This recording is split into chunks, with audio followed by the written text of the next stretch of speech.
Hey there guys, welcome back to another video. In today's video, we're going to unbox the iPhone 16e. Now, I'm sure I'm not the only one saying this, but this is kind of a weirdly spec'd phone. So the iPhone 16e is now slotted at the lowest price of the iPhone lineup at $599. However, it is a bit pricier than the outgoing iPhone SE, which started at $429. Now, this phone started at $429 and had 64 gigs. You are getting a few upgrades over the SE with this, so you are getting double that storage. With this, we have 3 storage options, 128, 256, and 512 gigs. You do get the latest chipset, so the A18 chip, missing 1 GPU core. I don't know how that translates to performance, of course, but we'll see. And you also get only 2 colors, so black or white. I did get the black model. Now, the outgoing SE came in black, white, and product red, and we have no product red this time, and I think that is the last product red one that we had with the iPhone lineup, so that's kind of sad. So hopefully they bring that back at some point. But anyway, without any further ado, let's go ahead and unbox this and see what comes inside. All right, let's go ahead and rip these tabs off.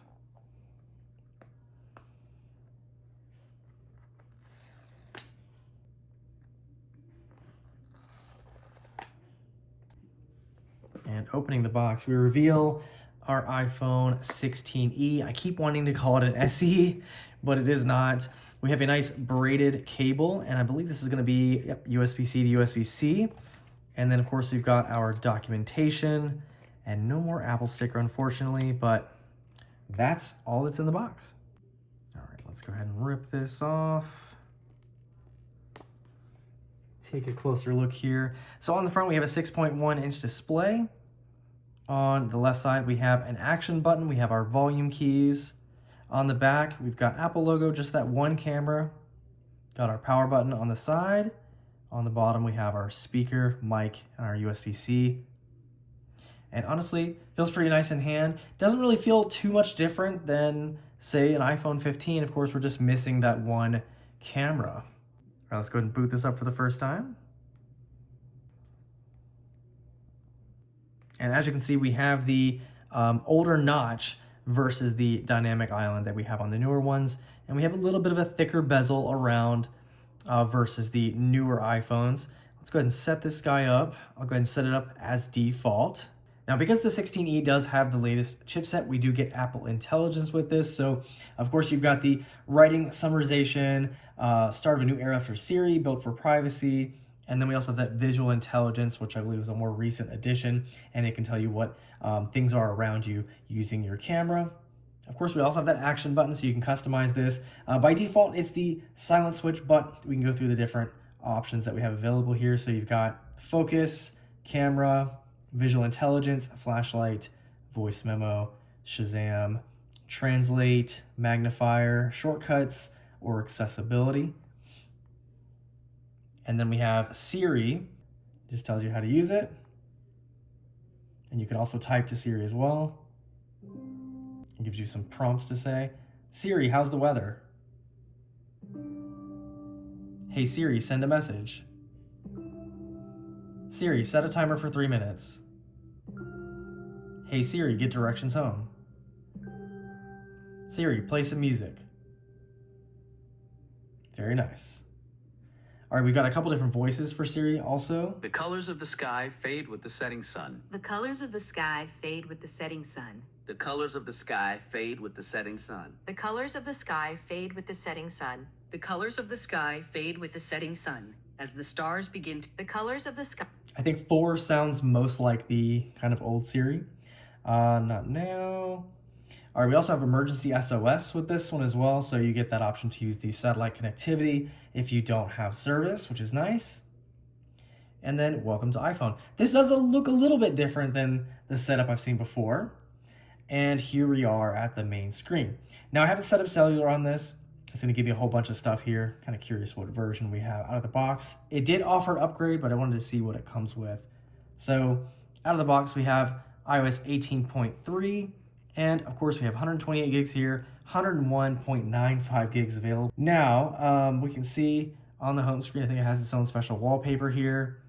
Here are some of the apps that are included, of course, all the Apple apps, including the image playground. Now, another cool thing within the iPhone 16e is the modem. Of course, you're not going to see that, but that is the C1, and that's Apple's in-house built modem. So the other iPhone 16 models are using a Qualcomm built Snapdragon modem, and this one is an in-house modem. So I'm definitely curious to see how well this works, and this may be a kind of a test bed to see how well this works with customers, and maybe we'll see this modem or a different variation of it in later iPhone models, potentially the iPhone 17. All right, in the camera, it's giving us a photographic style, so you can choose a style here. We've got standard, high contrast, vibrant, warm, cool. So you can choose whichever you want. We'll just set the standard here. And then we've got our nice little plant. We'll just take a quick picture of the plant here. Actually move this all around. Let's see. There you go. And of course, we'll go ahead and check out the front-facing camera also. There you go, not too shabby. And just to give you a quick side-by-side comparison between the outgoing SE and the iPhone 16e, you can see we have a large difference of screens here. So we had a 4.7-inch LCD display with a home button on the SE. We now have a 6.1-inch OLED display, 60 hertz, both. You have a front-facing camera is going to be a 7-megapixel on the SE, 12 megapixel on the new 16e. We had an A15 chipset here, A18 chipset here. You've got one camera on both. You can see the difference in size is pretty large. So we're going from a 12 megapixel to a 48 megapixel here.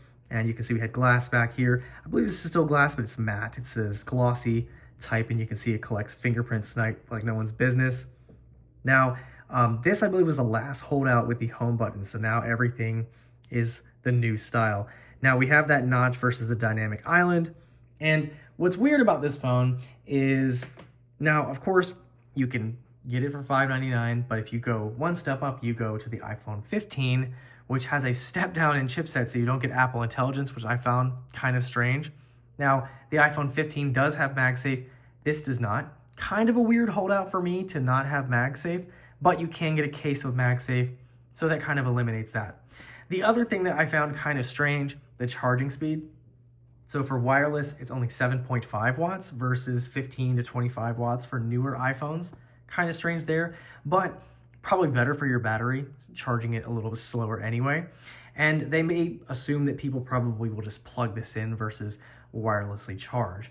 But at the very least, it does have that ability. Now, the iPhone SE did have that as well. Also didn't have MagSafe, so may not be too big of a deal breaker if you're coming from something like an SE to the 16e. Now, the one thing about this too is this is kind of that standard 6.1-inch size. And so this was like the last small iPhone too. So this is the 4.7-inch. So, you know, there are a lot of folks out there I noticed that had a lot of love for the iPhone 12 mini and 13 mini. And I guess we may not get another mini phone for quite a while because it seems like the stock standard size now starting out is 6.1 inches. All right, now here's a quick comparison of the iPhone 16e versus the 16 Pro Max. So of course you're going from a 6.1-inch display to a 6.9-inch display. These are both OLED. You can see we have that dynamic island on the 16 Pro Max versus the notch. And honestly, the notch never really bothered me too much, but Dynamic Island does have a couple of extra nice features in there. It shows, you know, different updates within it, while the notch, you don't have that ability. Now, this is also 120 hertz refresh rate versus 60 hertz refresh rate. The weight of these is crazy different. So the 16 Pro Max is just a chunker, and this is so light because that one camera and the smaller battery definitely makes a big difference. So if you're looking for a lighter iPhone, this is definitely the one. Now, the iPhone 16 Pro Max, of course, is going to have a bigger battery, does have the better processor and all that good stuff. And of course, we're going from 1 to 3 cameras on the 16 Pro Max. And there's a quick look at the back here. It just keeps trying to airdrop itself. You can see on the side, we've got the power key. You can see the size difference between those. On the other side, you can see we have the action button. Interesting to show you, you know, the cheapest versus the most expensive in the iPhone lineup currently. Now, I'll be honest, my first impression of this is I really don't mind it. I like how light it is compared to some of the other iPhones, and it's just a very simple design. Now, could this have been $100 cheaper? I definitely think so. I think this is reusing parts from the iPhone 14, but it's got some new nice things. It's kind of just a weird mesh of stuff, which I guess you could say the same thing about the iPhone SE, except the iPhone SE clearly was using, the same parts from an iPhone 8, but it just had newer innards. This one's kind of got a weird mesh. Now, could they have included MagSafe? Yes. A magnet in the back of this would have cost them next to nothing to put in, but they're making decisions based on who they think is going to buy this, and I guess they know better than we do. But I would say if you're looking at this versus the iPhone 15, I'd probably go with this just because it has the newer chipset and it will have updates for longer. It would be, for me, either this or the 16. And the 16 is really a minor upgrade over this because it has the other camera, you have the MagSafe, you've got the higher charging rate, just some niceties. But if you really only need a basic iPhone to get the job done, this is going to do a very good job. But again, just kind of a weird mesh of stuff. It could have been cheaper in my opinion. And when I saw this, I was like, this is an enterprise phone that just has it written all over it. So you're going to see a lot of companies probably using iPhone 16Es in the near future. I guarantee it. But anyway, guys, that's a quick unboxing and look at the iPhone 16e. Any questions or comments on this, feel free to leave them down below, and I'll see you guys in the next video.